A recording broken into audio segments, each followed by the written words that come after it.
Bonjour Monsieur Boto, Bonjour. est-ce que vous pourriez vous présenter en quelques mots s'il vous plaît? Oui, bien sûr. Donc, je suis Monsieur Boto, Patrick. Je travaille dans le monde de la sécurité routière et plus particulièrement dans le monde de la sécurité des véhicules industriels, c'est-à-dire camions, autocars, autobus, depuis plus de 35 ans. Dans un premier temps, j'ai travaillé dans un laboratoire de recherche et qui appartient à l'industrie automobile française, qui est le LAB, Laboratoire d'accidentologie et de biomécanique. Et depuis 5 ans, je continue à faire le même type de travaux, mais dans ma propre entreprise. Donc mon travail consiste essentiellement à la connaissance de la réalité des accidents dans un but unique qui est celui de la protection des occupants et en particulier avec une très grande spécialisation, j'ai envie de dire, dans le monde entier pour ce qui est des autocars autobus.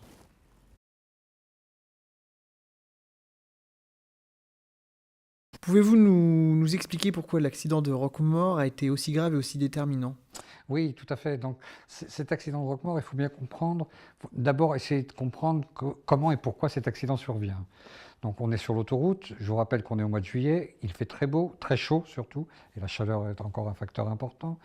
Et cet accident, comme par hasard, a lieu en pleine nuit, sur une ligne régulière. C'est une ligne régulière, c'est pas du tout, ce n'est pas un autocar qui fait un voyage particulier, c'est une ligne régulière. Et on découvre, quand on se met à faire de l'étude détaillée d'accident, et quand on étudie, j'ai envie de dire, de façon extrêmement minutieuse cet accident, on découvre que le conducteur de cet autocar a quand même fait 9000 km en 10 jours. Les 10 jours qui ont précédé, ce qui est absolument inimaginable. Donc je ne vois pas comment cet homme ne peut pas être fatigué. Il est forcément fatigué. Et j'ai envie de dire qu'à cette heure de la nuit, sur l'autoroute, le travail en tant que conducteur est quasiment nul. Il n'y a rien à faire. Il n'y a pas de courbe, on ne négocie pas de courbe, il n'y a pas d'intersection, il n'y a rien à négocier. Il y a rien à faire, on ne passe même pas les vitesses. Donc il ne fait rien, il est très fatigué, il a pris des stupéfiants pour un petit peu ajouter à la catastrophe, et ben, il fait comme tous les gens qui sont dans l'autocar, il s'endort. Donc ce n'est pas de l'hypovigilance, c'est de l'endormissement. Cet endormissement, comme celui qui a lieu pour tous les conducteurs dans un autocar ou dans une voiture, c'est peut-être 2-3 secondes, guère plus, mais c'est suffisant, hein, qui plus est à 110 km/h. Donc, et au moment où il ouvre les yeux, il y a une semi-remorque qui est juste en face de lui. Donc c'est juste quand il ouvre les yeux, la manœuvre qu'il va faire pour éviter l'accident, et c'est à ce moment-là qu'il perd le contrôle de son véhicule. C'est-à-dire au lieu de chercher à éviter en douceur et lentement la semi-remorque, c'est un coup de volant anormalement violent, et à partir de là, c'est terminé, il perd le contrôle de son véhicule. L'autocar va traverser les voies, arrive sur la glissière centrale, se renverse, et quand il se renverse, il est encore aux alentours de 85 km/h. Il se renverse et il rippe pendant exactement 80 mètres avant de s'immobiliser.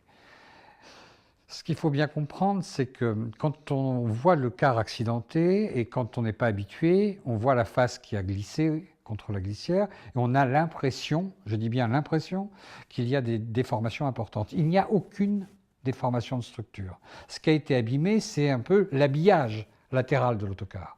L'autocar par lui-même n'a absolument rien. Et la preuve en est que lorsque le juge décide, les autorités et le juge décident de faire une reconstitution, on met des gendarmes auxiliaires dans l'autocar et qu'il n'y en a pas un seul qui a du mal à s'asseoir à sa place. Tout le monde est assis normalement à sa place. Il n'y a aucune déformation dans cet autocar.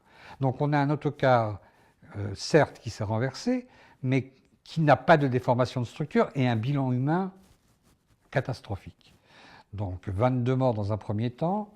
Ultérieurement, on sait qu'une personne va mourir, donc on va arriver à 23 morts. On a au moins 7 blessés très graves.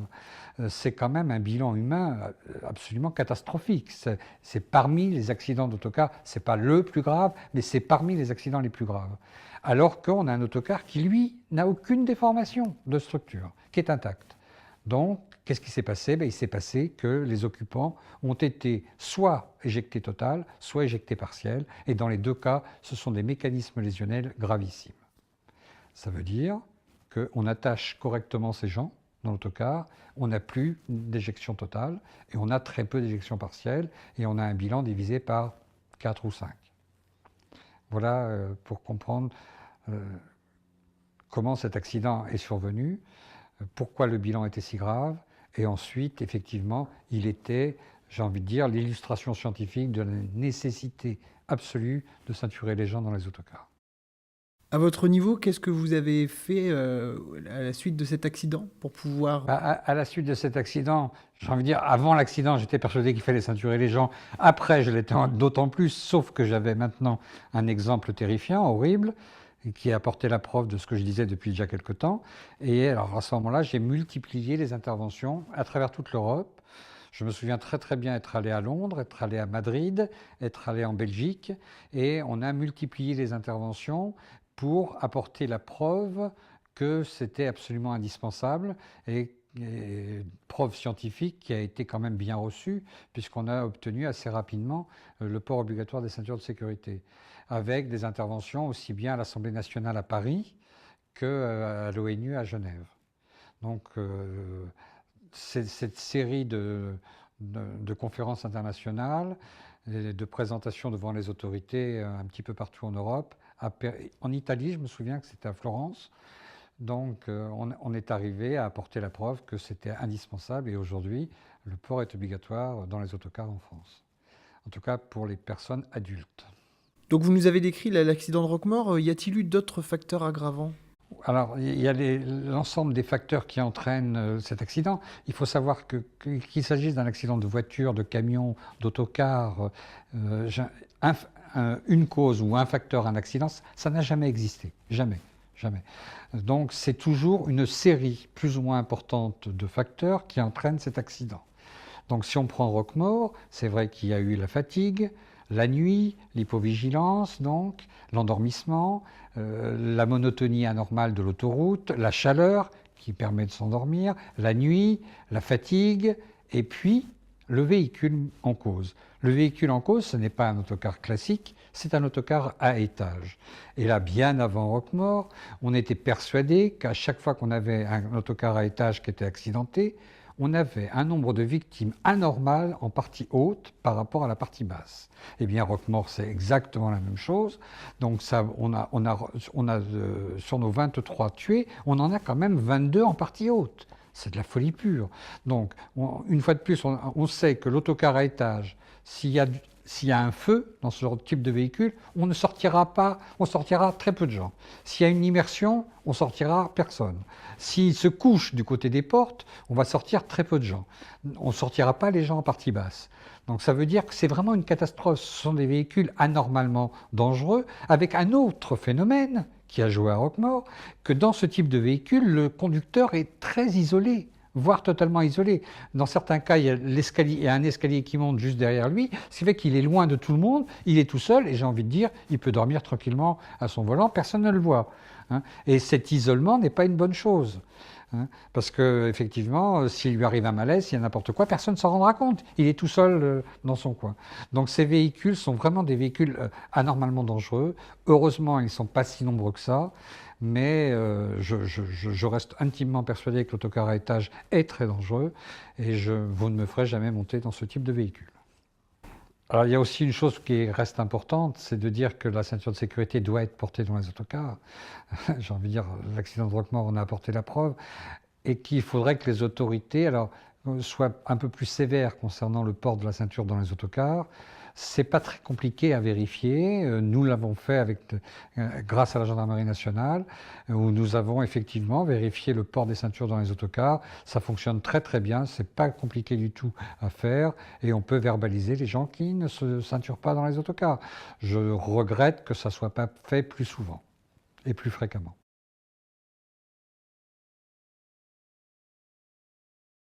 Donc depuis quand le port de la ceinture est-il obligatoire dans les autocars? Alors j'avais déjà oublié parce que ça fait... Mais donc on a vérifié, donc c'est bien depuis 2003 que la ceinture est devenue obligatoire dans les autocars. Alors ce qu'il faut bien comprendre, c'est que l'accident de Roquemort, qui a été bien sûr un facteur déterminant, n'était pas à l'origine on n'a pas institutionnalisé et rendu obligatoire le port à cause de l'accident de Roquemort, mais plutôt grâce à l'accident de Roquemort.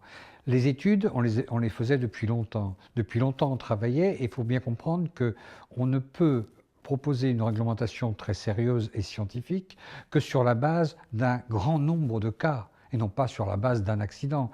L'accident de Beaune avec dans les jours qui suivent des décisions du gouvernement, ce sont des décisions qui ne sont pas du tout scientifiques, qui sont uniquement politiques et qui n'ont pas grand intérêt en termes de sécurité. Donc en fait, quand arrive et quand survient ce terrible accident de Roquemaure, nous sommes déjà depuis longtemps en train de travailler sur le problème des éjections totale et partielle lors des accidents d'autocar. On a déjà malheureusement une série nombreuse de beaucoup de cas et on est déjà persuadé qu'il faut aller vers le port obligatoire. Cet accident épouvantable, qui est vraiment une vraie catastrophe, cet accident va nous donner l'illustration et la preuve formelle de ce qu'on avait déjà pressenti. Et donc à partir de là, on a maintenant, j'ai envie de dire, cette espèce d'illustration horrible, mais malheureusement, qui apporte la preuve absolue de cette nécessité, et on arrive à le faire passer à ce moment-là au niveau européen. Alors pouvez-vous nous dire pourquoi il y a un tel décalage entre la ceinture de sécurité en voiture et celle dans les autocars? Alors j'ai envie de dire, je viens de vous répondre à ça. Donc dans les voitures, il faut comprendre que l'industrie française, et c'est Renault qui est le premier à commencer les études d'accidentologie. En fait, les constructeurs français découvrent dans les années 70, et en particulier en 1972, que la mortalité sur les routes de France est devenue totalement inacceptable, qu'un pays soi-disant civilisé ne peut pas accepter ça. Et le constructeur, comme les pouvoirs publics, voit la nécessité absolue de réagir. On ne peut pas continuer, on est à l'époque à 16 600 tués, donc ça veut dire que si on avait les mêmes méthodes de calcul qu'aujourd'hui, ça ferait environ 18 000 morts.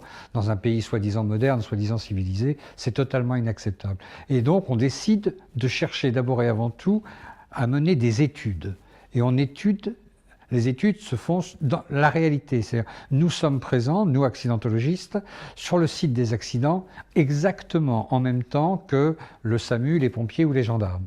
Et ces études, petit à petit, on va donc avoir 10 cas, 20 cas, 300 cas d'accidents, et ces dossiers d'accidents vont nous amener à dire un problème majeur, c'est qu'il faut qu'on ceinture les gens dans les voitures. Donc ce sont des études scientifiques qui amènent cette nécessité. Et à partir de là, va arriver le port obligatoire des ceintures, d'abord à l'avant, ensuite à l'arrière, etc.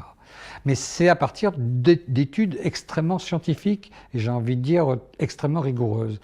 Idem pour les autocars. Sauf que l'accidentologie des voitures commence dans les fin des années 70. L'accidentologie des autocars, c'est moi qui la commence en France, et c'est 1980. Donc il faut me laisser le temps de faire un grand nombre de cas, de mener beaucoup d'études pour arriver à apporter la preuve scientifique qu'effectivement, il y a la nécessité de ceinturer les gens aussi dans les autocars. Ce qui explique ce décalage. Pensez-vous que l'obligation du port de la ceinture dans les autocars est globalement respectée? Alors, le port obligatoire des ceintures dans les autocars, je ne pense pas qu'il soit strictement et correctement respecté. Non. Je pense qu'il y a des gens qui se ceinturent. Je sais par exemple, si on prend l'exemple des transports scolaires, on a de plus en plus de familles qui demandent à ce qu'il y ait des ceintures dans les autocars. C'est quand même la preuve qu'un certain nombre de gens commencent à être sensibilisés. Il y a des gens qui se ceinturent. Il y a aussi le fait que quand vous montez dans une voiture, aujourd'hui, le port de la ceinture est quasi systématique et j'ai envie de dire, il n'est même pas réfléchi. Vous montez, vous vous ceinturez. Donc quand les gens montent dans un autocar, parfois ils ont ce même réflexe. Tiens, il y a une ceinture, hop, je la mets. Bon, par contre, ce que je pense, c'est qu'il y a quand même une majorité de gens qui ne se ceinturent pas encore dans les autocars en France, contrairement à ce qui se passe en Australie, par exemple. Mais je pense qu'il faudrait renforcer les contrôles sur le port de la ceinture, qui est obligatoire pour les adultes dans les autocars en France. Je crois que ça serait tout à fait utile, qu'il s'agisse d'autocars de ligne régulière ou qu'il s'agisse d'autocars de voyage exceptionnel. Dans tous les cas, il faut que les gens soient ceinturés.